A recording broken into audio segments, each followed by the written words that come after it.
देखिए, ये मौसम ही ऐसा है कि गर्मी सर्दी का मौसम है, बदलता हुआ मौसम है और इस मौसम में कई प्रकार के संक्रमण फैल रहे हैं। ये सेशन शुरू करने से पहले मैं इतना बता दूं कि न्यूट्रीचार्ज S5 का कोरोना पे कोई परीक्षण नहीं हुआ है और हम कोरोना वायरस के विरुद्ध कोई भी क्लेम नहीं कर रहे हैं कि न्यूट्रीचार्ज S5 लेने से कोरोना का मरीज ठीक हो सकता है। हम सिर्फ आपके सामने कुछ साक्ष्य रख रहे हैं और ये आपके विवेक पे छोड़ते हैं कि आप इसको कितना ताकतवर समझते हैं। और जो भी बातें हम कह रहे हैं वो साक्ष्य के आधार पे, विज्ञान के आधार पे बोलेंगे और उसके बाद आप निर्णय कीजिए कि न्यूट्रीचार्ज S5 आपकी इम्यूनिटी बढ़ाने में कितना लाभदायक हो सकता है। चलिए तो वापस आ जाते हैं अपने टॉपिक पे कि सर्दी, जुकाम, बुखार, फ्लू, ये सब चीजों से हम सब कभी ना कभी पीड़ित होते हैं और ये मौसम में विशेषता होते हैं क्योंकि थोड़ा बाहर जाते हैं तो गर्मी लगती है, घर के अंदर थोड़ा सा हल्का ठंडा महसूस होता है, बाहर से कोई व्यक्ति घर आता है तो ठंडा पानी पीता है, मांगता है, ठंडी चीजें अच्छी लगने लगती हैं। मौसम कभी करवट लेता है, कभी एक दिन गर्मी दिखती है, अगले दिन हल्का ठंडी हो जाती है। आज ही मैं सुबह देख रहा था, अर्ली मॉर्निंग काफी ठंडा मौसम था, जबकि एक दो दिन पहले तक काफी गर्म मौसम था। मैं इंदौर से बोल रहा हूँ। सो और सब तरफ लोग किसी ना किसी रूप में नाक, कान, सांस, गले आदि की रोगों से पीड़ित हैं। वैसे भी मैं आपको एक दवा उद्योग के अनुभवी व्यक्ति के रूप में इतना बता दूं, इसी मौसम में हम बहुत सारी अनगिनत सर्दी, खांसी और ऐसे गले के रोगों से पीड़ित लोगों को देखते हैं। तो क्या किया जा सकता है? और ये तकलीफें कभी कभी 2-3 दिन में ठीक हो जाती हैं, कभी कभी हफ्ते भर चलती हैं, ये काफी कष्टदायक हो सकती हैं। थोड़ा ध्यान दें, पहला पॉइंट नोट किया जाए आज के लिए, विशेषता जो लोग धूम्रपान करते हैं, तो ये पॉइंट नोट किया जाए, जो लोग धूम्रपान करते हैं उनका इम्यूनिटी काफी घट जाता है, उनके फेफड़ों की क्षमता काफी घट जाती है। अच्छा, आप ये समझेंगे कि ठीक है, मेरे घर में कोई धूम्रपान करता है लेकिन मैं तो नहीं करती हूं, मैं तो नहीं करता हूं। लेकिन आपको ये बात बता दूं, मेरा इसमें अनुरोध रहेगा कि जिन लोगों के प्रश्न हैं वो चैट पे लिख दें, मनीषा मैडम उनके नोट्स ले लेंगी और प्रोग्राम के अंत में हम आपके सवालों के जवाब देने की पूरी कोशिश करेंगे। तो धूम्रपान करने वालों के ऊपर विशेष ध्यान देने की जरूरत है क्योंकि इनके फेफड़े पहले से ही कमजोर हैं और इस विशिष्ट मौसम में जब गर्मी, सर्दी आगे पीछे, आगे अभी आगे बरसात भी आएगी, इस समय इनके फेफड़े और ज्यादा थोड़े से प्रभावित होते हैं। ये सिगरेट का धुआं, साथ में बहुत सारे जहरीले पदार्थ लंग्स में उनके ले जाता है और मैं जैसा बोल रहा था कि ना सिर्फ उनके ले जाता है, जो लोग उनके साथी हैं, जो लोग उनके फैमिली मेंबर्स हैं, उनके भी फेफड़ों पे दुष्प्रभाव डालता है। तो ये पहला पॉइंट नोट किया जाए कि घर में अगर कोई स्मोकर है, वो स्मोकर का तो इम्यूनिटी लंग्स का, फेफड़ों का कम होता ही है, लेकिन उसकी उसकी पत्नी, उसके बच्चे, जो उसके सहकर्मी हैं या जो उसके साथ पढ़ते हैं, मान लीजिए कोई कॉलेज स्टूडेंट स्मोकिंग करता है तो उसके साथ पढ़ने वाले साथी, साथ बैठने या उठने बैठने वाले साथी जो हैं, जहां काम करने जाते हैं वहां के सहपाठी या सहकर्मी, वो सब भी प्रभावित होते हैं। ये सबकी फेफड़ों की क्षमता घटाता है। कुछ अन्य बीमारियों का भी नोट डाउन कर लें। विशेषतः डायबिटीज। डायबिटीज इसलिए भी नोट करें कि हम बार बार आपको बताते हैं कि भारत में 7 करोड़ डायबिटिक हैं और ये भी बताते हैं 7 करोड़ से 8 करोड़ के करीब डायबिटिक हैं। 8 करोड़ ही हैं लगभग, 7.8 करोड़, मतलब 8 करोड़ के करीबन प्री डायबिटिक भी। तो 8 और 8 16 करोड़ लोग, इन सबकी इम्यूनिटी काफी कम होती है। और अगर आपको याद हो कि जिन लोगों को ये रोग है, उन लोगों को प्रशासन भी विशेषतः खतरे के रूप में देखता है कि इनको खतरा ज्यादा है, इनकी स्वास्थ्य के लिए खतरा ज्यादा है। जिनको डायबिटीज है, ऐसे 16 करोड़ लोग हो गए जिनको या तो डायबिटीज है या वो प्री डायबिटिक है। प्री डायबिटीज में भी शरीर की इम्यूनिटी घटना शुरू हो जाती है। और जिनको हाई ब्लड प्रेशर है, हाँ कुछ लोग हाथ उठा रहे हैं, वसीम अख्तर साहब, मेरा रिक्वेस्ट रहेगा कि आप चैट पे क्वेश्चन टाइप करें, मैडम नोट करती जाएंगी और सेशन के अंत में हम इन सब का उत्तर देने की चेष्टा करेंगे। जिन लोगों को हाई ब्लड प्रेशर है, अब हाई ब्लड प्रेशर एक बार हो गया तो उम्र भर रहता है, ऐसे 20 करोड़ भारतीय हैं जिनको हाई ब्लड प्रेशर है। तो 20 करोड़ भारतीयों को हाई ब्लड प्रेशर है, करीबन 16 करोड़ भारतीयों को डायबिटीज है। और मैं अभी पीछे किसी कंपनी के बारे में सुन रहा था, टेलीविजन पे आ रहा था कि उनका प्रॉफिट इतने इतने वर्ष में इतना इतना बढ़ गया, और उसमें वो कंपनी सिगरेट बनाती है, देश की प्रमुख अग्रणी कंपनियों में से एक है। तो उस कंपनी का 80% मुनाफा सिगरेट से आता है और 10-20% वो दूसरे व्यवसाय से कमा पाती है, जबकि सिगरेट बहुत कम बिकते हैं उसके उसके दूसरे व्यवसाय से बहुत ज्यादा आमदनी होती है। तो आप समझिए करोड़ों लोग इसमें आ गए, और ठहरिए इसमें 7 करोड़ लोग वो भी जोड़ लीजिए जिनका हृदय किसी ना किसी वजह से उसकी क्षमता घट गई है, या वो किसी ना किसी कारण से हृदय रोग से पीड़ित हैं। जिनको डायबिटीज और ब्लड प्रेशर कई वर्षों से हैं, उनको तो गिन ही लीजिए, उनका हृदय रोग भी संभावना बहुत ज्यादा बढ़ जाती है। तो ये आपने नोट्स ले लिए होंगे, मैंने 4 लोगों के नाम बताए, मैं फिर रिपीट करता हूं। जो लोग धूम्रपान करते हैं, जो लोग डायबिटिक हैं, जिन लोगों को हाई ब्लड प्रेशर है, और जो लोग हृदय रोगी हैं, इन लोगों की श्वसन क्षमता या फेफड़ों की क्षमता पहले से ही काफी घट जाती है। तो ये लोगों पे विशेषता ध्यान देने की जरूरत है। और पांचवा, जी हाँ, पांचवें ऐसे लोगों पे आपको ध्यान देना है जिन लोगों में उम्र बढ़ गई है और वो बहुत ज्यादा सक्रिय अब नहीं है, घर ही रहते हैं, सीमित घूमते फिरते हैं, ज्यादा चलते फिरते नहीं है, आहार भी घट जाता है उम्र के साथ। 60 वर्ष, 70 वर्ष या उससे भी ऊपर के वर्ष के 80 वर्ष के लोग भी जीवित हैं। इन लोगों के भी ऊपर ध्यान देना बहुत आवश्यक है, क्योंकि इन लोगों ये सब लोग कौन है? ये स्मोकिंग करने वाले, ये ब्लड प्रेशर वाले, ये हृदय रोगी, ये डायबिटिक रोगी, इन सब के अंदर एक चीज का अभाव हो जाता है, वो पॉइंट नोट किया जाए, और वो अभाव होता है इम्यूनिटी का। जी हाँ, इनकी इम्यूनिटी बहुत ज्यादा घट जाती है। तो ये पॉइंट मेरे समझ से आप सबने नोट कर लिया होगा। ये पॉइंट आपके काम में न्यूट्रीचार्ज मैन, न्यूट्रीचार्ज वुमेन और न्यूट्रीचार्ज प्रोडाइट बेचने की भी काम आएगा, क्योंकि इम्यूनिटी बढ़ाने का प्रथम शर्त यही होता है कि आपने पर्याप्त मात्रा में मिनरल, पर्याप्त मात्रा में विटामिन और पर्याप्त मात्रा में प्रोटीन का दैनिक सेवन कर रखा है, तभी आपकी इम्यूनिटी अच्छी रहती है। तो हम बात आज इम्यूनिटी की कर रहे हैं, क्योंकि हमने देखा कि करोड़ों रुपए की दवाइयां, करोड़ों रुपए के इंजेक्शन और करोड़ों रुपए अस्पतालों में खर्चने के बाद भी कई बार हम देखते हैं कि समाज बहुत बीमार रहता है। उसका कारण यह है कि केवल दवाइयों पे हम निर्भर रहने की चेष्टा कर रहे हैं। हम लोग अभी भी वेलनेस और इलनेस का सिद्धांत समाज के रूप में समझ नहीं पाए हैं। ये पॉइंट भी नोट किया जाए कि हम इंतजार करते हैं कि हम बीमार पड़े तो हम दवाई खाएं, हम बीमार नहीं हैं तो हम पोषण की ओर भी क्यों दें, ध्यान दें। जब हम बीमार नहीं है तो हम मान के चलते हैं अभी डॉक्टर ने तो कहा नहीं है मैं बीमार नहीं हूं, तो मैं न्यूट्रीचार्ज मैन क्यों लूं, मैं न्यूट्रीचार्ज वुमेन क्यों लूं, मैं न्यूट्रीचार्ज प्रोडाइट का सेवन क्यों करूं? उसका कारण यह है कि साहब, अगर आपकी इम्यूनिटी घटी हुई है किसी भी कारण से, किसी भी रोग से, तो आप तो बुला रहे हैं रोगों को अपने ओर, आकर्षित कर रहे हैं। ये बात तो भारत सरकार के बुलेटिन में भी आती है कि जिन लोगों को ये रोग हैं, या जो लोग उम्र में ज्यादा हैं, जो लोग धूम्रपान करते हैं, जिन लोगों को डायबिटीज है, जिन लोगों को, इसमें कुछ नाम और जोड़ लीजिए, जो लोग गुटखे का सेवन ज्यादा करते हैं या पान मसाला आदि पदार्थों का सेवन ज्यादा करते हैं, उनकी भी इम्यूनिटी घट जाती है, क्योंकि उनका पोषण घट जाता है।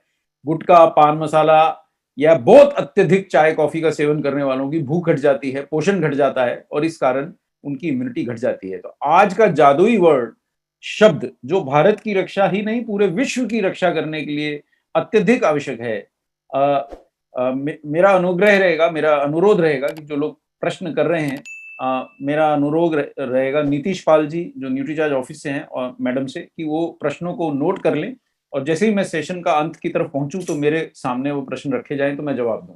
हाँ जी सर, जरूर। जी जी जी। तो क्योंकि लोग बार बार हाथ उठा रहे हैं, सो ये बहुत अत्यधिक आपका ध्यान देने वाली बातें मैंने अब तक आपको बताई, और इसमें आपको ये ध्यान देना है कि प्रथम, जैसे कहते हैं ना साहब, कॉलेज में कैसे जाएं, जाने के लिए जैसे ही हम पूछते हैं तो लोग पहला प्रश्न करते हैं कि आपने स्कूलिंग कहां से करी है। तो मिनरल, विटामिन और प्रोटीन ये स्कूल की तरह है। इस स्कूल में पास हुए बिना आप इम्यूनिटी के कॉलेज में अच्छे से प्रवेश नहीं कर सकते हैं, ये बात आप ध्यान रखें। भले आहार से पाएं, भले सप्लीमेंट से पाएं, और ये हमने देखा है भारतीय आहार में मिनरल्स, विटामिन और प्रोटीन की भरपूर मात्रा नहीं मिल पाती। अब जो ये रोगों के ऊपर मैं आता हूं कि जो इस मौसम में अक्सर लोगों को पीड़ित करते हैं, ये रोगों में वायरस के इन्फेक्शन तो होते ही हैं। अब बहुत सारे वायरस ऐसे होते हैं कि साहब 5-10 दिन परेशान किया, चले गए, 10-15 दिन आपने छींका छांकी की, थोड़ा नाक बहा, थोड़ा आपने खांसी करी, वो चले गए। तो हमको ऐसा लगता है चले तो गए।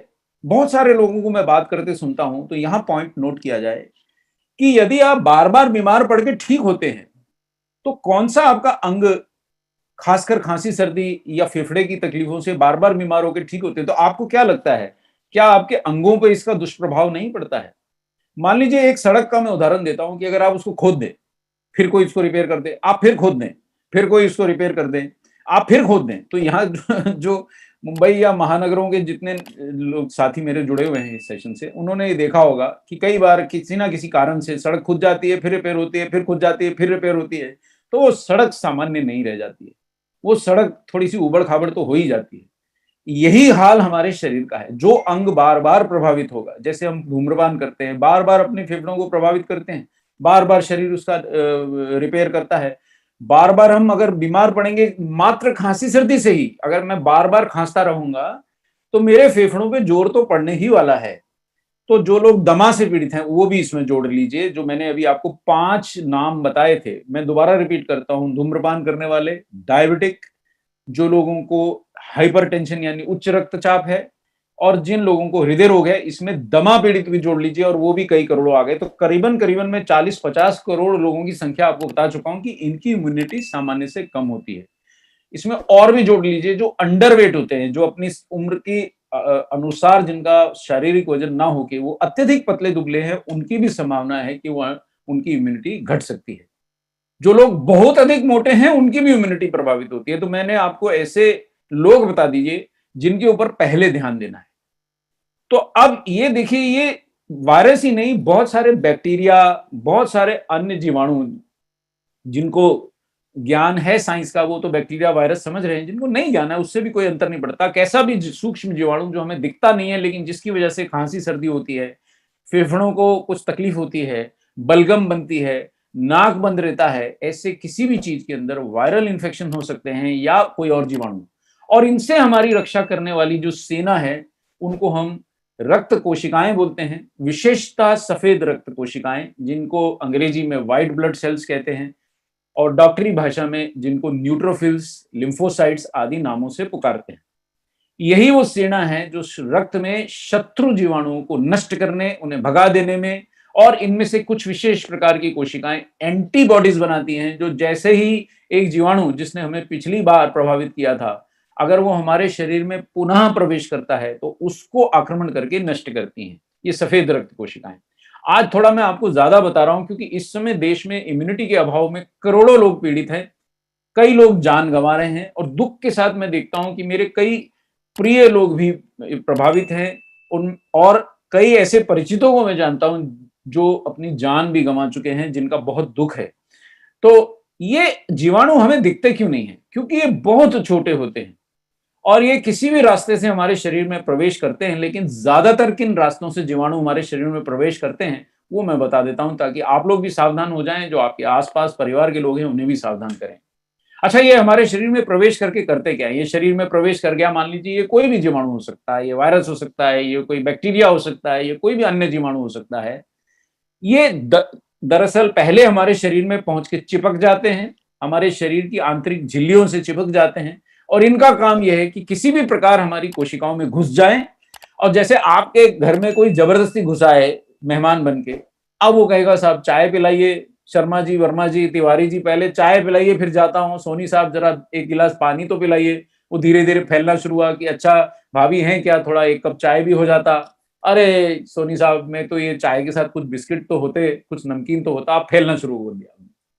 ठीक है प्रसाद जी, आप तो लाइए, जरा कुछ तो खिलाइए साथ में। मतलब वो आपका ही जल, आप ही की चाय, आप ही का पानी, आप ही के खाद्य पदार्थ या आप ही की मिठाइयां, नमकीन, जो भी आप सामने रखते हैं, खा पी के मजे कर रहे हैं। अब यही काम इन जीवाणुओं का हमारे शरीर में होता है। ये हमारी कोशिकाओं में घुस जाते हैं, और जो आपने कोशिकाओं के लिए खाना पीना खाया है, जो आपने भोजन ग्रहण किया है, जो आपने अपने शरीर के लिए खाया है, उसको ये जीवाणु खाने लग जाते हैं, और उसको खा के आपके शरीर में आप ही का दिया हुआ भोजन खा के और ये अपनी संख्या बढ़ाने लगते हैं। अच्छा, ये जीवाणुओं को हमारा शरीर मार क्यों नहीं डालता? मारने का प्रयास करता है, लेकिन कई जीवाणु बहुत अधिक संख्या में प्रवेश कर जाते हैं, और प्रवेश करते ही शरीर में बहुत तेजी से अपनी संख्या बढ़ाने लग जाते हैं। अगर वो वायरस हो तो संख्या बढ़ने को वायरल लोड बोलते हैं। तो मैंने 7वां पॉइंट जो आपको सिखा रहा हूं वो वायरल लोड सिखा रहा हूं कि जब हमारे शरीर में वायरस जैसे जीवाणुओं की संख्या अत्यधिक हो जाती है तो हम मानते हैं कि हमारे शरीर में वायरल लोड बढ़ गया है।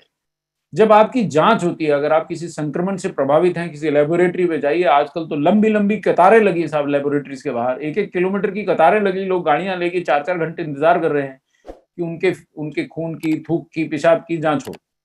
तो अगर ये जीवाणु मेरे शरीर में प्रवेश कर जाएंगे किसी के, तो उसके शरीर में जाके अपनी संख्या बढ़ाएंगे, यानी वायरल लोड बढ़ाएंगे या बैक्टीरियल लोड बढ़ाएंगे, और फिर ये हमारे शरीर में इंफेक्शंस के लक्षण प्रकट करते हैं। आपका गला चुभने लगता है, नाक बहने लगता है, खांसी आने लगती है, बुखार आने लगता है।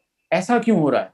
चलो, ये हमारा भोजन तो खा रहे हैं, लेकिन हमें बुखार क्यों आ रहा है? हमारा गला क्यों दुख रहा है? हमारे फेफड़े क्यों सांस लेने में परेशानी हो रहे हैं? हमारे शरीर में ऑक्सीजन के स्तर क्यों घटने लगते हैं? क्योंकि ये जीवाणु आपका खाना खाते हैं और अपना जहर जो प्रोड्यूस होता है, जैसे हम लोग रोज नहाते धोते हैं, अपने शरीर की गंदगी कहीं तो छोड़ते हैं, वॉशरूम जाते हैं, फ्रेश होके आते हैं, तो ये जीवाणु भी अपनी गंदगी छोड़ते हैं। अब ये आपके शरीर के अंदर है तो आपके शरीर में ही गंदगी छोड़ेंगे, जहरीले पदार्थ छोड़ेंगे, विषैले पदार्थ छोड़ेंगे, जिसके कारण आपको लक्षण आते हैं। तो बहुत सारी रोग, हेपेटाइटिस रोग, मीजल्स, चिकन पॉक्स, डेंगू, और ये अपने अपने समय में बहुत तबाही मचाते हैं समाज में, ये वायरल रोग हैं। तो आज थोड़ा मैं अपना ध्यान वायरल रोगों पे केंद्रित कर रहा हूं, और ये रोगों के कारण भी वायरस हैं, और इन लोगों से लड़ने में बहुत से एंटीबायोटिक सक्षम नहीं होते। अब हम आज की बात पे आ जाते हैं, खासकर विशेषता हम जो देख रहे हैं इस समय ये मौसम में, और विशेषता इस समय पूरे विश्व में, हमारे फेफड़े, हमारे श्वसन तंत्र, हमारी लंग्स, आप किसी भी नाम से उन्हें पुकारें, उनको संक्रमित करने वाले जीवाणु, उनको संक्रमित करने वाले वायरस खूब फैले हुए हैं, और हमारे को सांस संबंधित तकलीफें बहुत ज्यादा इस समय फैल रही हैं। अब ये मेरे तक कैसे आ गए? कल तक मैं ठीक था, आज मेरा गला क्यों दुख रहा था? कल मैं बिल्कुल सही था, मेरे को बिल्कुल नाक नहीं बह रहा था, आज मेरा नाक कैसे बहना शुरू हो गया?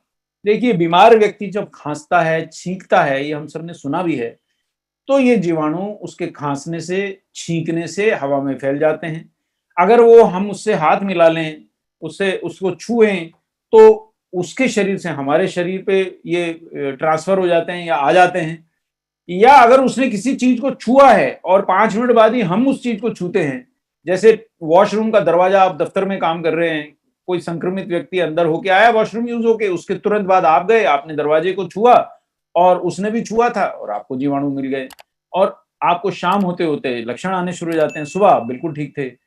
या आपके कोई परिचित या कोई आपका सहपाठी या आपका सहकर्मी, ऑफिस का कोई व्यक्ति पीड़ित है और आप उसको मदद करने की चेष्टा करते हैं, आपका परिवार में कोई पीड़ित है उसको मदद करते हैं, तो आप तक पहुंच जाते हैं, और इनका खतरा आपको ज्यादा है, आपके फेफड़ों को संक्रमित करने का और ज्यादा है अगर आपकी इम्यूनिटी कम होती है।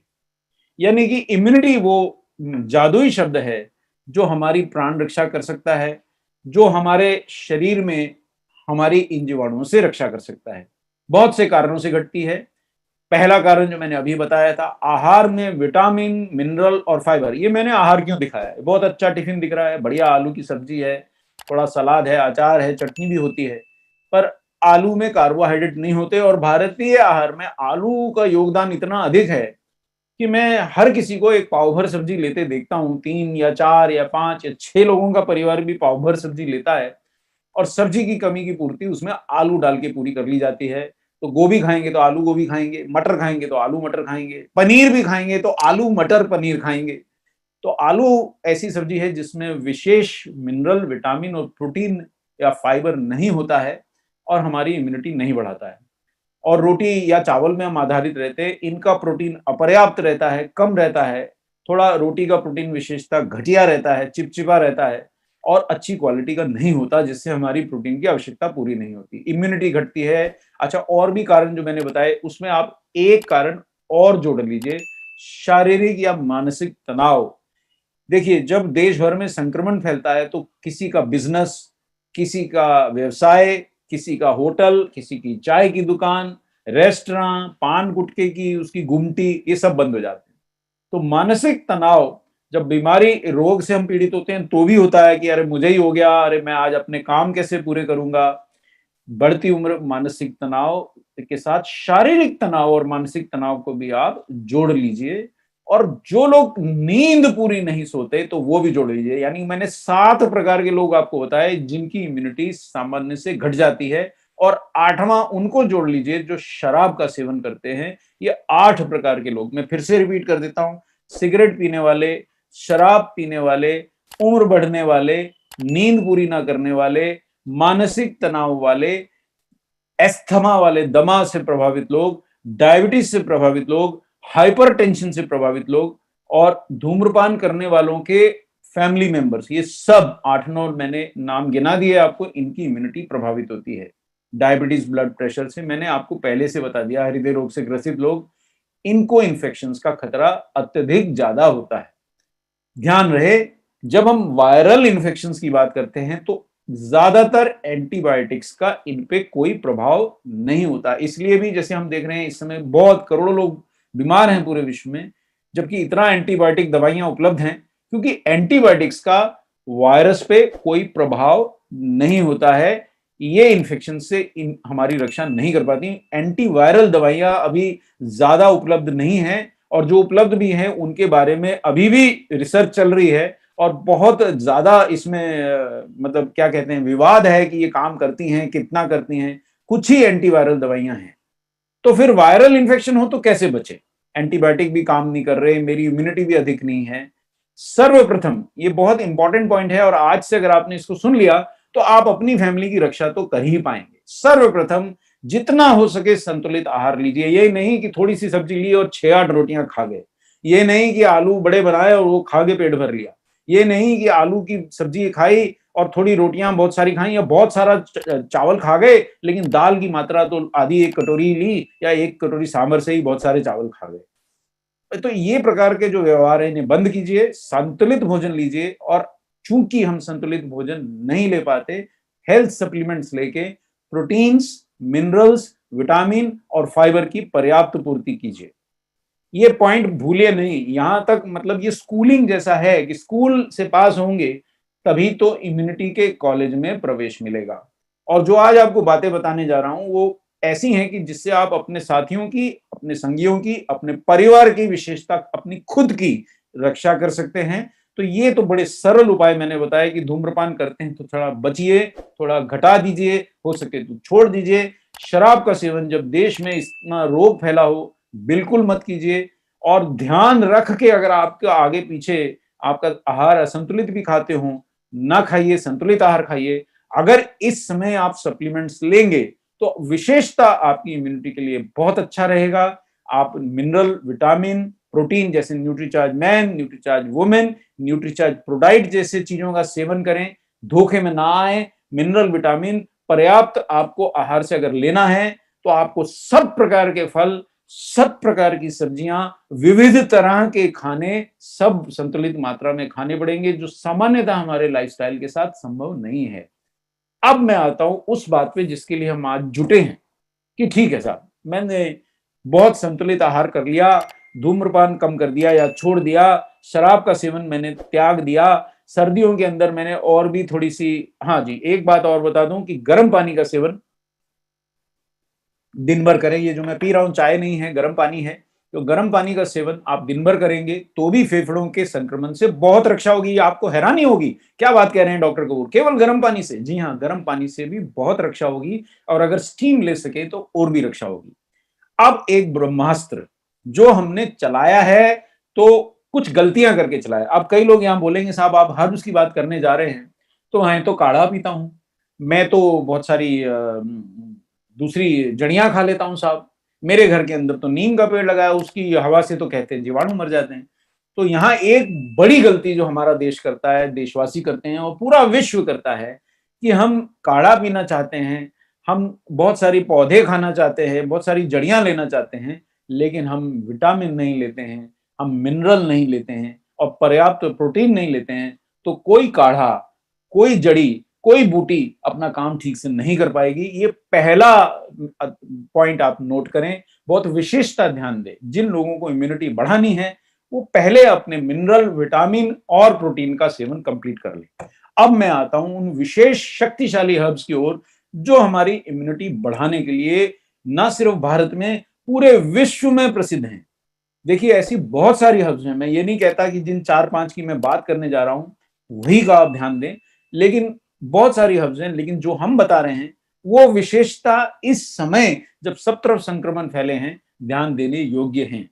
जैसे सर्वप्रथम मैं बात करूंगा तुलसी की, जो ऐसी जड़ी है जो हमारे घरों के आसपास भी होती है, पूरे देश में पूजी भी जाती है और इम्यूनिटी बढ़ाने के लिए ना सिर्फ भारत में, पूरे विश्व में प्रसिद्ध है। दूसरा ऐसा हर्ब, दूसरा ऐसा पौधा जो अक्सर हम अपने घरों के आसपास बागों में लगाते हैं, वो नीम है, जिसकी पत्तियों का सेवन हमारी इम्यूनिटी बहुत बढ़ा सकता है। लेकिन समस्या यह है कि इतना अधिक कड़वा होता है कि पत्ती खाना 1-2 दिन जोश में तो संभव होता है, लेकिन नीम का काढ़ा मतलब बना दिया तो उल्टी सी आने लगती है, हम उसको नहीं ले पाते। अब बात करते हैं कलौंजी की। इसके बारे में ज्यादातर लोग, मैंने जितने लोगों से बात करी और मैं हर किसी से पूछता हूं क्या कर रहे हो इम्यूनिटी बढ़ाने के लिए, तो कोई ना कोई काढ़ा, कोई ना कोई जड़ी बूटी मुझे बता दी जाती है। लेकिन मैंने 100 में से 99 लोगों को कलौंजी या उसके तेल की बात करते नहीं सुना है।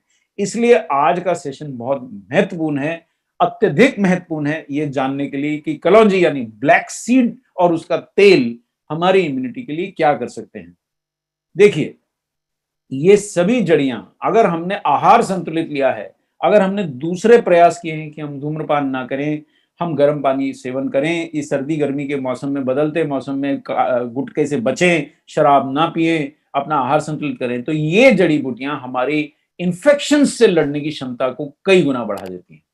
और ये एंटीवायरल हर्ब्स भी हैं इनमें से कई। जी हाँ, आपको हैरानी होगी ये जान के कि जहां साइंटिस्ट नहीं पहुंच पाए कई बार, वहां प्रकृति पहुंच गई है और ये कई वायरल इंफेक्शन से हमारी रक्षा करती हैं। जैसे तुलसी एक नॉन एंटीवायरल है, जैसे कि ब्लैक सीड का ऑयल बहुत सर्वशक्तिशाली एंटीवायरल है, जैसे नीम एंटीवायरल है, एलोवेरा एंटीवायरल है और पुदीना भी एंटीवायरल है। चलिए देखते हैं कि कैसे ये अपना काम करते हैं। जरा आगे बढ़ते हैं। ये देखिए, ये हमारी इम्यूनिटी भी बढ़ाते हैं और वायरस से भी लड़ते हैं। और इन हर्ब्स के एंटीवायरल और इम्यूनिटी बढ़ाने वाले गुण वैज्ञानिक रूप से सिद्ध हैं, विश्व प्रसिद्ध हैं। ब्लैक सीड को तो कुरान और बाइबल में मौत को छोड़ के हर बीमारी का इलाज बताया गया है। और मुझे हैरानी होती है, मैं जब तक आरसीएम से नहीं जुड़ा, मैं जब तक न्यूट्रीचार्ज से नहीं जुड़ा, मैंने अपने 40 वर्ष के जीवन में, तब तक मैं 40 वर्ष का था जब तक नहीं जुड़ा था, ये मैंने ब्लैक सीड और उसके ऑयल के बारे में विशेष सुना ही नहीं था। कलौंजी होती है इतना मालूम था, लेकिन इसका कोई प्रभाव भी होता है हमारे शरीर पे, क्या ये मेरे को मौत से भी बचा सकता है, ये इतना शक्तिशाली है, ये मेरी जानकारी में भी नहीं था। तो मैं आप सबके सामने मान लेता हूं, अगर आपकी जानकारी में भी नहीं है तो कोई हैरानी की बात नहीं। पर कई अरब देशों में तो ये, देखिए, कुरान में लिखा है, बाइबल में लिखा है, क्रिश्चियन देशों में इसका सेवन किया जाता है। हम थोड़े अछूते रह गए थे। तो चलिए, ये क्या काम करता है। जैसे इसका कोरोना वायरस पे तो अभी कोई वायरस की अन्य कई प्रजातियों का वायरल लोड घटाना, यानी शरीर में बढ़ गई वायरस की मात्रा घटाना, ऐसा ब्लैक सीड ने प्रदर्शित किया है, ऐसे गुण प्रदर्शित किए हैं। तो अगर जब ये सर्दी, खांसी, बुखार सब दूर फैला हुआ हो, अगर आप ब्लैक सीड ऑयल का सेवन कर रहे हैं, तो शायद ये आपके शरीर में प्रथम तो वायरस को एंट्री मिलने से भी रोकथाम हो सकती है, लेकिन अगर घुस भी गया तो अगर वो फ्लू वायरस प्रजाति का है तो एक संभावना ये बनती है कि ये उसकी संख्या को सामान्य से ज्यादा बढ़ने नहीं देगा। आपने सुना होगा कि सर्दी खांसी के मौसम में किसी को सर्दी हुई, आज छींके मारी, कल छींके मारी, परसों बराबर दुरुस्त अपने काम पे लगे हुए, या सुबह छींक रहे थे, शाम तक सब ठीक हो गया और अगले दिन सुबह बिल्कुल तरोताजा होकर काम पे लग गए। और दूसरा कोई व्यक्ति आज छींका, कल खांसा, परसों तक तो बुखार आ गया और 5-7 दिन के लिए लंबा हो गया। तो जिन लोगों के शरीर में वायरस की संख्या अत्यधिक, यानी वायरल लोड अत्यधिक बढ़ जाता है, उन्हीं को गंभीर लक्षण आते हैं, उन्हीं की जान को भी खतरा होता है। तो ये ध्यान देने वाली बात है कि ब्लैक सीड ऑयल का सेवन वायरल लोड नहीं बढ़ने देता। ऐसा कोरोना पे तो परीक्षण नहीं हुआ, लेकिन ऐसा अन्य फ्लू वायरस पे वैज्ञानिक परीक्षण करके बता चुके हैं।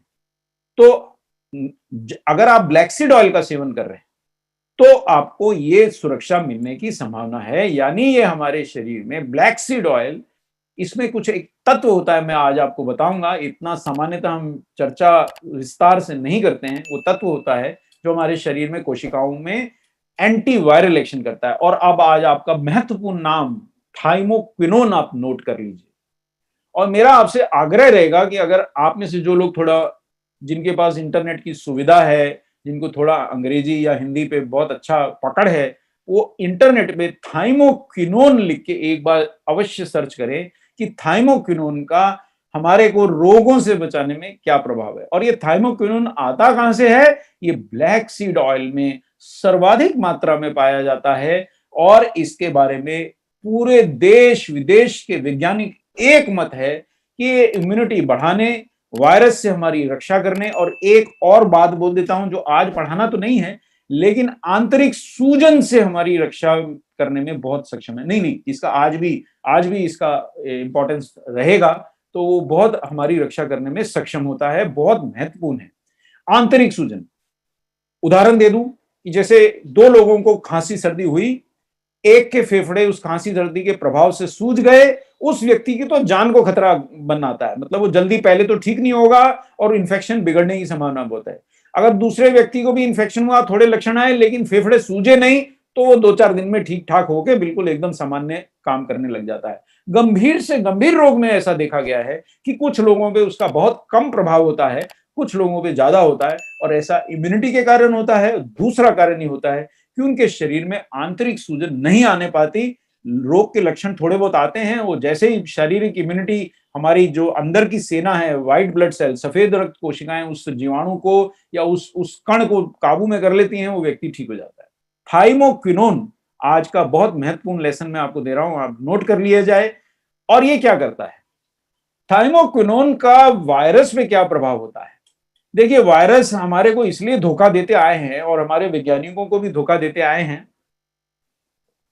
ये एक सामान्य फ्लू वायरस आपके सामने है, कोरोना वायरस नहीं है। अब ये फ्लू वायरस के बाहर बहुत सारे कांटे जैसे प्रोटीन होते हैं।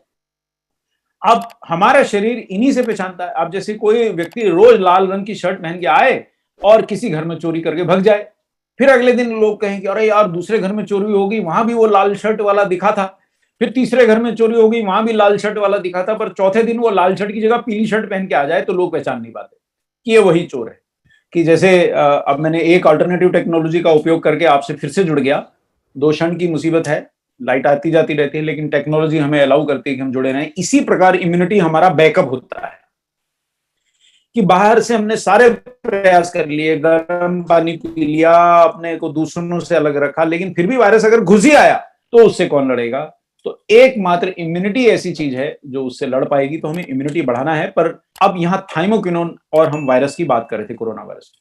थाइमोक्विनोन क्या करता है कि वायरस कौन सा भी शर्ट पहन के आए, कौन सा भी कुर्ता पजामा में आ जाए, ये उसके आंतरिक कणों को पहचानने लग जाता है। यानी कि जो उसके अंदर के आरएनए कण हैं, जिसकी वजह से वायरस हमारे शरीर में मल्टीप्लाई होता है, ये उन आरएनए कणों को ब्लॉक करने की चेष्टा करता है कि उनको ही पकड़ ले कि भैया तू बाहर से कुछ भी बदल के आ जा, तेरे आंतरिक कणों को पकड़ लिया। तो ये उसके प्रजनन में थोड़ी बाधा पहुंचाता है। यानी कि जो वायरस की जो संख्या बहुत तेजी से बढ़ रही थी, उतनी तेजी से नहीं बढ़ पाती है, क्योंकि थाइमोक्विनोन वायरस को संख्या नहीं बढ़ाने दे रहा है। वो उसके आरएनए कणों जो उसके प्रजनन के लिए, यानी वायरस की संख्या बढ़ने के लिए जरूरी है, उनको बांध रहा है, उनकी पकड़ धकड़ कर रहा है। यानी कि ये एक बहुत महत्वपूर्ण पॉइंट मैंने थाइमोक्विनोन का बताया, तो मैं रिपीट कर देता हूं। ब्लैक सीड ऑयल में मौजूद थाइमोक्विनोन फ्लू वायरस, सामान्य फ्लू वायरस की तो कम से कम ये रोकथाम करने में मदद करता है और उनके आंतरिक आरएनए कणों को पकड़ लेता है, उनको इनहिबिट करता है और वायरस को ज्यादा संख्या बढ़ाने से उसकी रोकथाम करता है। पूर्णता नहीं रोक सकता, पर थोड़ा कम करता है। और इतनी देर में शरीर अपना, देखिए जैसे किसी को धक्का लगा, वो गिर गया, तो थोड़ी देर में तो वो अपना संभल के उठेगा ना। तो शरीर की इम्यूनिटी को धक्का लगा, बहुत सारे वायरस घुस गए, लेकिन थोड़ी देर में संभल के वो फिर से उन पे अटैक करती है। इतनी देर में अगर कोई साथी उसका इतना साथ दे दे कि वायरस को अपनी संख्या बहुत ना बढ़ाने दें, तो इम्यूनिटी बाकी काम निपटा देती है और आप उस वायरल इंफेक्शन से जीत जाते हैं। तो ये बहुत महत्वपूर्ण काम है। अब दूसरा पॉइंट नोट किया जाए कि थाइमोकिनोन में कुछ ऐसे गुण हैं जो कई बार आपकी प्राण रक्षा कर सकते हैं। पहला गुण एंटीवायरल गुण। जी हां, थाइमोकिनोन के बारे में अगर आप ढूंढेंगे, या ब्लैक सीड ऑयल या निगेला सेटाइवा जो इसका नाम है पौधे का, इसको ढूंढेंगे तो कम से कम 1000 साइंटिफिक जर्नल्स में पढ़ चुका हूं जिसमें ये लिखा है कि ये एंटीवायरल है। कोरोना में परीक्षण मेरे सामने व्यक्तियों पे नहीं आया है, कुछ साइंटिफिक रिसर्च आना शुरू हुई है, लेकिन अभी वो प्राथमिक स्तर पे है, तो इसलिए हम वायदे से तो नहीं कह सकते। पर अन्य वायरसेस पे ये सिद्ध हो चुका है कि इसके एंटीवायरल प्रभाव है। हम किसकी बात कर रहे हैं? सिर्फ ब्लैक सीड और उसके ऑयल की बात कर रहे हैं। और एक अन्य गुण, एंटीऑक्सीडेंट गुण। क्या होता है जब आपको कोई भी संक्रमण होता है तो आपके शरीर में हानिकारक तत्व, फ्री रेडिकल्स बहुत ज्यादा बढ़ जाते हैं, क्योंकि देखो, दो सेनाएं लड़ेंगी तो दोनों अस्त्र शस्त्र का उपयोग करेंगी। तो आपकी जो शारीरिक सेना है वो भी फ्री रेडिकल फेंकती है वायरस पे, और जो वायरस है वो भी जहरीले तत्व छोड़ता है। अब इस युद्ध में दोनों सेनाएं जहरीले तत्व छोड़ रही हैं, तो नुकसान किसका हो रहा है? नुकसान तो देखिए, चाकू खरबूजे पे गिरे, खरबूजा चाकू पे गिरे, कट्टा खरबूजा ही है वो। अगर आपके शरीर में युद्ध हो रहा है तो नुकसान तो आपके शरीर का ही होना है। तो वहां बहुत फ्री रेडिकल्स का स्ट्रेस बढ़ जाता है। तो ऐसे में अगर शक्तिशाली एंटीऑक्सीडेंट हो तो वो आपके शरीर की रक्षा में मदद करता है। और एक अन्य बहुत महत्वपूर्ण इसकी जो योगदान है उसको बहुत ध्यान से आप नोट करें, सूजन रोधी है, यानी एंटी इंफ्लेमेटरी है। और हमने ये पाया है बहुत सारे रोगों में, आप उस रोग से प्रभावित होने के बाद भी आराम से छूट जाएंगे या बहुत गहरे रूप से प्रभावित होंगे। ये इस बात पे निर्भर करेगा कि आपके शरीर में इंफ्लेमेशन तो नहीं बढ़ गया, अत्यधिक मात्रा में आपके फेफड़े सूज तो नहीं गए। अगर नहीं सूजेंगे, आप संक्रमित किसी फ्लू, कोल्ड या किसी अन्य वायरस या इवन गंभीर वायरस से भी पीड़ित हो गए, अगर आपके फेफड़े नहीं सूजे तो आपके शरीर में ऑक्सीजन नहीं घटेगा, आपके शरीर में गंभीर स्थिति नहीं बनेगी, शायद आप सामान्य दवा दारू से घर पे ही ठीक हो जाएं। और अगर फेफड़े सूज गए तो कोई रास्ता नहीं बचेगा, आपको अस्पताल में दाखिल करना पड़ेगा, और वहां समय से ऑक्सीजन, समय से अन्य इलाज देना पड़ेंगे, और उसमें भी कई लोगों को बचाना कठिन हो जाता है, कुछ लोग तो नहीं बच पाते। तो ये बहुत महत्वपूर्ण इसका सूजन रोधी जो गुण है। तो अगर आप ये लेक्चर सुन रहे हैं तो जब संक्रमण फैले हुए हो उस मौसम में अगर आप ब्लैक सीड ऑयल का सेवन कर सकें तो इससे अच्छा कुछ हो ही नहीं सकता। अब मैं ये 3 गुण मैं फिर से रिपीट कर देता हूं। ये वायरस से भी लड़ता है, हमने देखा कैसे लड़ता है, उनको संख्या नहीं बढ़ाने देता, एंटीवायरल है, उनको इनहिबिट करता है, ज्यादा उनको फलने फूलने नहीं देता। जैसे सख्त प्रशासन हो तो शहर में गुंडे हों भी तो उनको गुंडागर्दी करने से रोक लेता है, उनको डरा के रखता है। ये सख्त प्रशासन देता है, वायरस इसको डरा के रखता है, शरीर में सूजन नहीं बढ़ने देता है, और जहरीले तत्वों के कारण जो शरीर की क्षति हो रही होती है उसको तो रोकथाम करता है। और एक अन्य चीज जो मैं भूल ही गया, इम्यूनिटी बढ़ाता है साहब, इम्यूनिटी बूस्टर है, इम्यूनो मॉड्यूलेटर है, शक्तिशाली इम्यूनिटी बूस्टर है। और एक और बात है कि श्वसन तंत्र के अंदर होने वाली सूजन, नाक के अंदर होने वाली सूजन को भी ये थामता है। देखिए, यहीं से शुरुआत होती है शरीर में बदमाशी की। पहले छोटा मोटा तकलीफ आपके नाक में, गले में होती है और वो थमती नहीं है तो फेफड़ों में चली जाती है और वहीं आप पकड़े जाते हैं, तो ये उसको भी थामता है। तो सामान्य सर्दी खांसी से ये जानलेवा हो सकती हैं जो वायरल इंफेक्शन, जो दमे को भयंकर बना सकते। देखिए, कई बार क्या होता है, वायरस आपके प्री एग्जिस्टिंग रोग को ही भयंकर बना देगा। आपको दमा है, वो ऐसा कर देगा कि आपका दमा भड़क जाए और काबू में ही ना आए। तो आपको, जैसे दमे के व्यक्ति को खांसी सर्दी हो गई और गंभीर वायरल इंफेक्शन हो गया तो भाई मुश्किल हो गई, उसको संभालना भारी हो गया, वो घर पे तो संभलने में ही नहीं आएगा। तो ये इस प्रकार से हमारी तकलीफों से रक्षा करता है। सामान्य वायरल बुखार, देखिए हम गंभीर वायरल बुखार को ही देखते रहते हैं, बहुत सारे लोग बेचारे केवल सामान्य, इस मौसम में वायरल बुखार सामान्य भी होते हैं, फ्लू भी होता है, सर्दी जुकाम भी होता है, खांसी सर्दी भी होती है। हम भूल ना जाएं, करोड़ों रुपए की दवाइयां तो उन्हीं की खरीद के हम खा जाते हैं। करोड़ों रुपए के खांसी के शरबत किस लिए पीते आए? कोरोना वायरस के लिए थोड़ी पीते आए। सामान्य सर्दी खांसी जो होती है उनमें भी ब्लैक सीड वायरल आपकी रक्षा करता है, एंटीवायरल होता है, आपकी रक्षा करता है। तो ब्लैक सीड ऑयल अगर आपको मिल गया तो आप धनी हो गए हैं साहब। इसका सेवन नियमित रूप से करेंगे तो बचे रहेंगे। अब क्या केवल ब्लैक सीड ऑयल ही एंटीवायरल, एंटी इम्यूनिटी बूस्टर? नहीं, तुलसी के वर्णन के बिना ऐसी कोई भी चर्चा जो हम इम्यूनिटी के बारे में कर रहे हैं, वायरस से बचाव के बारे में कर रहे हैं, और विशेषतः खांसी सर्दी जैसे रोगों से बचाव के बारे में कर रहे हैं, गले की खराश के बारे में कर रहे हैं, दमे के बारे में कर रहे हैं, तुलसी के वर्णन के बिना सब अधूरा है, बिल्कुल कम है। इसे औषधियों की रानी ऐसे ही नहीं कहते हैं, it is called the queen of herbs. और ये साइंटिफिक किताबों में छपा है साहब, मैं नहीं बोल रहा हूं, न्यूट्रीचार्ज नहीं बोल रहा है, आरसीएम नहीं बोल रहा है। सर्दी जुकाम खांसी, आप तुलसी का नियमित सेवन करते हैं तो बेहद मददगार है आपको बचाने में। लेकिन हाँ, यहाँ एक लफड़ा है कि प्रकार प्रकार की तुलसी आती है। आपके घर में कौन सी उगी है मैं नहीं जानता हूं। श्यामा तुलसी आती है, मीठी तुलसी आती है, 5-7 प्रकार की तुलसी आती है। और अगर आप पलट पलट के उनका सेवन करेंगे तो इम्यूनिटी ज्यादा बढ़ती है, क्योंकि जो गुण श्यामा तुलसी यानी कि सांवले रंग की तुलसी में है वो मीठी में नहीं है, जो मीठी में है वो सांवले में शायद ना हो, अन्य अन्य बातें हैं। तो बेहतर ये रहेगा कि अगर आप 2-3 प्रकार की तुलसी की पत्तियों का भरपूर सेवन काढ़े के रूप में करें, किसी प्रोडक्ट के रूप में करें, सीधे ही उनको धो के खा जाएं, धोएंगे नहीं तो और रोग हो जाएंगे, क्योंकि पत्तियों में धूल और केमिकल्स, और कई लोग तो मतलब गंदगी भी फेंक देते हैं पौधों पे, उनके भी कण होते हैं। तो बहुत विशेष प्रकार से उनको साफ करके अगर आप तुलसी का नियमित सेवन करते हैं तो आपकी इम्यूनिटी बहुत बढ़ जाती है। आइए मैं थोड़ा आपको वैज्ञानिक चर्चा भी दिखाऊं। तुलसी जो है वो एंटी स्ट्रेस है, शरीर में तनाव घटाता है। और देखिए, अगर शरीर में स्ट्रेस है, आप बहुत थके हुए हैं मानसिक या शारीरिक रूप से, तो कोई ऐसा प्रोडक्ट जो तुलसी से भरपूर हो या तुलसी की पत्तियों की पर्याप्त मात्रा में नियमित दैनिक सेवन करेंगे तो आपके शरीर का स्ट्रेस घट जाएगा और सर्दी खांसी जुकाम जैसी समस्याएं आपके शरीर से दूर रहेंगी। ये देखिए, ये अमेरिकन जर्नल का रेफरेंस दिखा रहा हूं कि तुलसी फीवर यानी बुखार, कॉमन कोल्ड यानी खांसी सर्दी सामान्य से बचाती है। अन्य फायदे अलग हैं कि मेमोरी बढ़ाती है।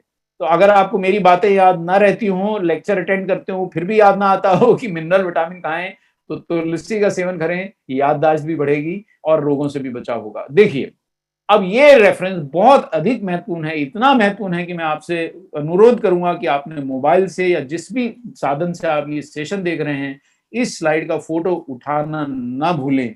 ये स्लाइड आपको दिखा रही है कि तुलसी रोगों से लड़ने वाली एंटीबॉडीज की संख्या 20% तक बढ़ा देती है। मान लो मैं उदाहरण दूं कि किसी के शरीर में 1000 एंटीबॉडीज हैं। एंटीबॉडी क्या है? एक ऐसा कण जो हमारी सफेद रक्त कोशिकाएं बनाती हैं, तब जब वो पहचान लेती हैं कि जीवाणु कौन है और बार बार तंग करता है तो उसके खिलाफ एंटीबॉडीज का निर्माण कर देती हैं, ताकि अगर वो जीवाणु दोबारा शरीर में आए तो उसको तुरंत पकड़ के नष्ट कर दें। जैसे पुलिस थाने में बार बार जो क्रिमिनल करते हैं उनका पूरा लेखा जोखा रखते हैं, कोई भी इलाके में जुर्म हो तो पहले उन नॉन क्रिमिनल्स को पकड़ लेती है पुलिस, उनसे 80% जो अपराध हैं उन्हीं से सॉल्व हो जाते हैं, क्योंकि वही लोग आदतन अपराधी होते हैं, बार बार अपराध करते हैं उनको। तो इसी प्रकार एंटीबॉडीज भी जो बार बार आपको सताती हैं चीजें, उनके विरुद्ध एक पुलिस की तरह है जिसका निर्माण हमारी सफेद रक्त कोशिकाएं करती हैं। मैं क्यों बता रहा हूं? क्योंकि तुलसी लेंगे तो आपका धर्म बढ़ेगा कि नहीं ये तो मैं नहीं जानता हूं, पर आपकी एंटीबॉडीज जबरदस्त बढ़ जाएंगी। आपको और कुछ फायदा होगा कि नहीं, लेकिन आपको बलगम खांसी दमे तक में फायदा होगा साहब, दमे तक में फायदा होगा। तुलसी के इतने उपयोग हैं, लेकिन कितनी मात्रा लेंगे, कितनी प्रकार की लेंगे, कितना नियमित लेंगे, 1-2 दिन चबाएंगे, कुछ नहीं होने वाला। कई बार हुआ है, जोश आया, मैंने साहब तुलसी देना मुझे, 2-3 दिन मेरे चाय दूध पानी में तुलसी की पत्तियां उबलती रहीं, 5वें-7वें दिन फिर उसके बाद वर्षों तक नहीं लिया। तो ये हमारे पास इतनी तेज जिंदगी, इतना कम समय, ये संभव नहीं हो पाता है। पर अगर लेते हैं, आप तुलसी का सेवन कर रहे हैं इस मौसम में, तो ना ब्रोंकियल एस्थमा के लिए इसका उपयोग करते हैं, एक्सपेक्टोरेंट यानी खांसी के शरबत के रूप में आप इसका उपयोग कर सकते हैं, और दमा ब्रोंको कॉन्स्ट्रिक्शन होती है उससे बचाव में इसका उपयोग कर सकते हैं, क्योंकि ये फेफड़ों की नलियों को फैला के आराम से सांस लेने में आपकी मदद करता है।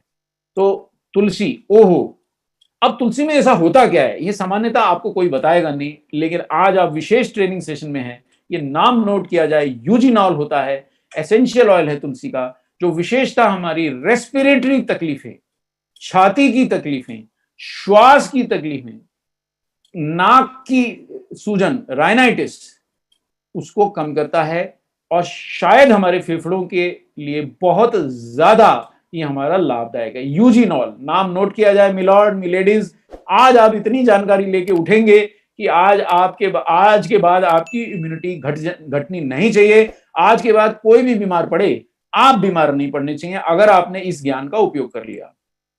अब देखिए साहब, ऐसा क्या करती है तुलसी? देखिए, पढ़िए।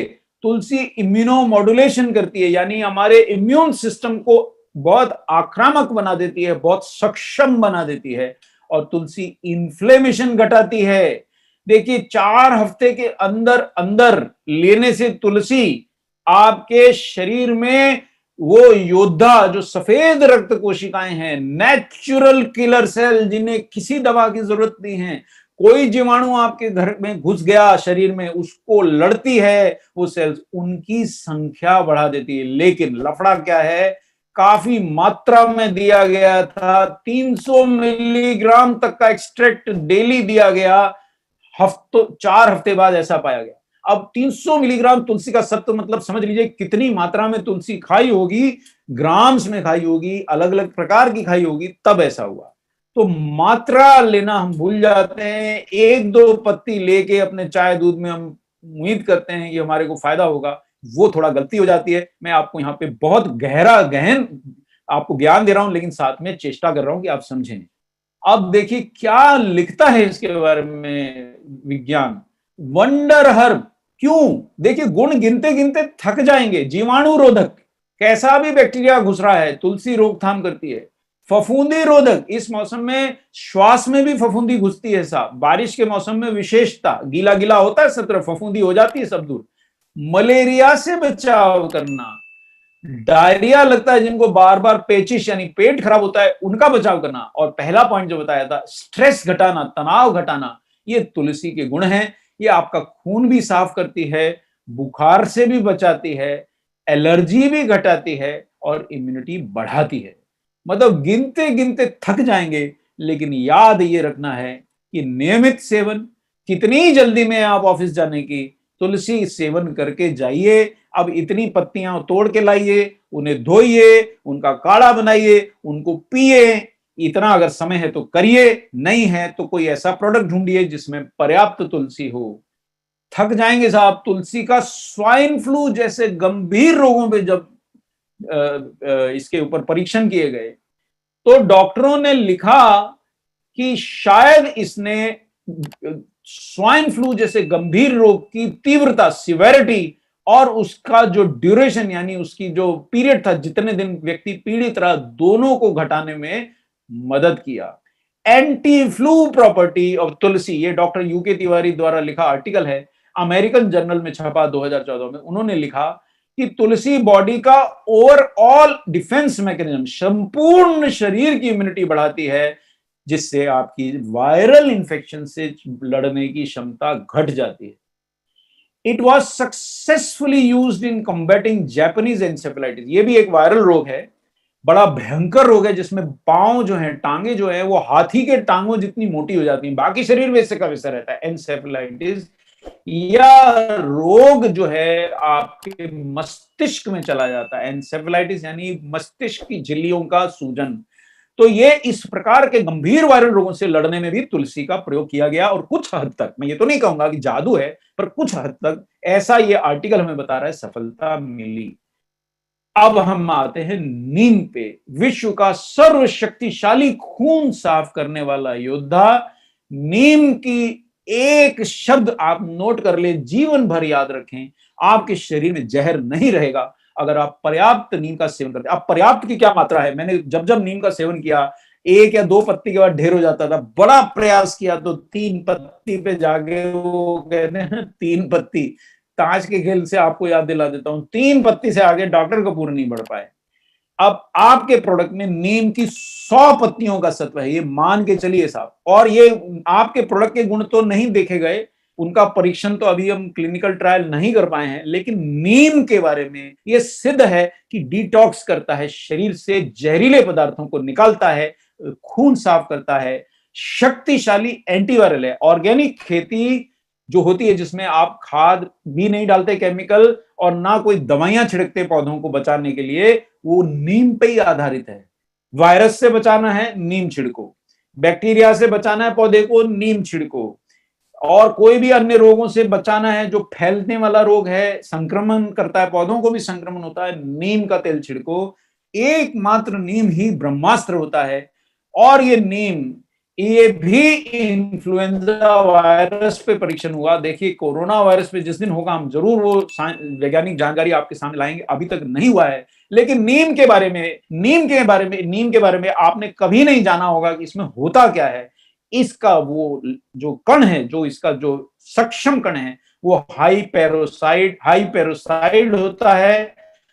और ये भी वायरस के आंतरिक कणों को बांध के वायरस को अपनी संख्या बढ़ाने से रोकता है। तो इतना ज्यादा नीम भी शक्तिशाली एंटीवायरल क्यों है, ये अब आपने जाना। और ये जानकारी मिलने के बाद अगर आप जब संक्रमण फैला हो तो नीम का सेवन नहीं कर रहे हैं तो गलती कर रहे हैं। मैंने ऐसी गलती पूरे मौसम में नहीं करी। अभी भी मैं, एक क्षण मुझे नहीं तो मैं न्यूट्रीचार्ज S5 का अपना डब्बा लाके आपको दिखा सकता हूं कि खाली की खाली स्ट्रिप है, खूब खा गया और खाते ही जा रहा हूं, मंगाते ही जा रहा हूं। तो नीम या इसके सप्लीमेंट्स लेंगे तो इन्फेक्शन से बचाव में सर्वश्रेष्ठ परिणाम मिलेंगे। अच्छा, वैज्ञानिक शोधों ने यह भी सिद्ध किया है कि एलोवेरा और पुदीने में भी इम्यूनिटी बढ़ाने वाले भी गुण होते हैं और एंटीवायरल भी गुण होते हैं। चलिए आज इनके भी आपको दर्शन करा देता हूं, जो कभी कराए नहीं है। देखिए, पुदीने में मेंथॉल होता है, जो हमारे शरीर में, ये तो यूट्यूब का विजुअल है, इस पे ज्यादा विश्वास मैं नहीं कर पाऊंगा, लेकिन मैं अभी आपको वैज्ञानिक विजुअल भी दिखाता हूं। ये विजुअल इसलिए दिखा रहा हूं कि सरल है। ये देखिए साहब, ये वायरस के ऊपर, ये वायरस के बाहर के कण और ये वायरस का अंदर का प्रोटीन। पुदीने में जो मेंथॉल है, ये इस वायरस को हमारी कोशिकाओं से चिपकने से रोक रहा है, प्रवेश नहीं करने दे रहा है। इसका एंटीवायरल गुण अलग है। ये देखिए, अब मैं आपको वैज्ञानिक चित्र दिखा रहा हूं, जो मैंने गवर्नमेंट वेबसाइट से लिया है, कि कैसे वायरस हमारे शरीर की कोशिका में घुसते हैं।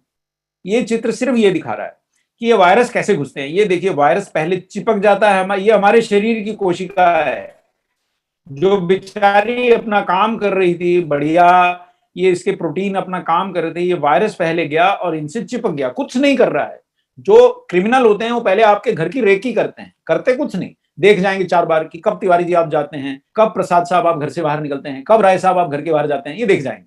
और उसके बाद जूं ही आप निकले और आपको मार कर जाते हैं। तो ये वायरस पहले आके चिपक जाता है और फिर कोशिका में प्रवेश कर जाता है। लेकिन अगर आपने भरपूर पुदीना मेंथॉल का सेवन किया है तो आपकी श्वास नलियों, नाक, गले आदि की मेम्ब्रेन से चिपकने से रोकथाम होती है। मेंथॉल तो आपने बरसों से सुना होगा कि अगर आप मेंथॉल का सेवन करें तो गला साफ रहता है। श्वसन तंत्र में होने वाली जो कंजेशन, यानी नाक बंद हो जाता है, बलगम जम जाता है, थूक जम जाती है गले में, इन सब से जो सांस लेने में परेशानी होती है, उससे भी मेंथॉल आपका रक्षा करता है। और ये सारे एंटीवायरल हर्ब्स जो आपने पढ़े, अगर एक साथ मिल जाएं तो क्या मजा आ जाए। ऐसा प्रबंध आपने किया है जिससे लोग अपनी वायरल बीमारियों से रक्षा कर सकें। न्यूट्रीचार्ज ने पेश किया है 5 स्वयं सिद्ध हर्ब्स के संयोजन से बना शक्तिशाली सप्लीमेंट न्यूट्रीचार्ज S5। देखिए, यहां मैं ये तो नहीं कह पाऊंगा कि न्यूट्रीचार्ज S5 का कोरोना संक्रमण पे परीक्षण हुआ, नहीं हुआ है। हम ऐसी कोई गारंटी नहीं ले सकते कि आप इसको खाएंगे तो कोरोना नहीं होगा या जल्दी ठीक होगा।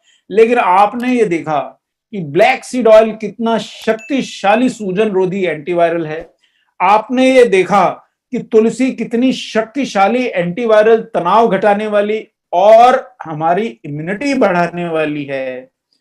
और आपने देखा कि नीम कितना सर्वशक्तिशाली डिटॉक्सिफायर है। मेंथॉल कैसे हमारी नाक, गले की कोशिकाओं से वायरस या अन्य जीवाणुओं को चिपकने से ही रोकता है, प्रवेश करने से रोकता है।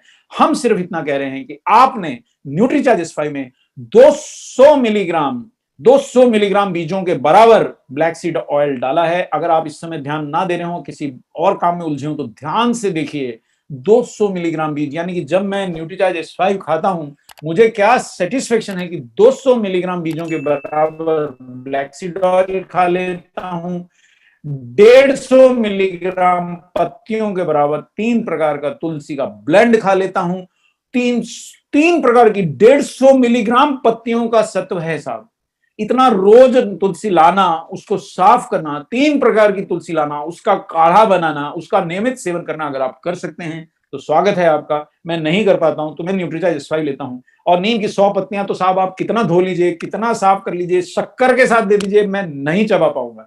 मैंने शक्कर गुड़ के साथ भी खाने की नीम चेष्टा करी, मैं 3 पत्ती 4 पत्ती तक पहुंचा, उसके आगे मैं नहीं जा पाया। 100 पत्तियां तक तो मैं नहीं जा पाऊंगा, नहीं सह पाऊंगा।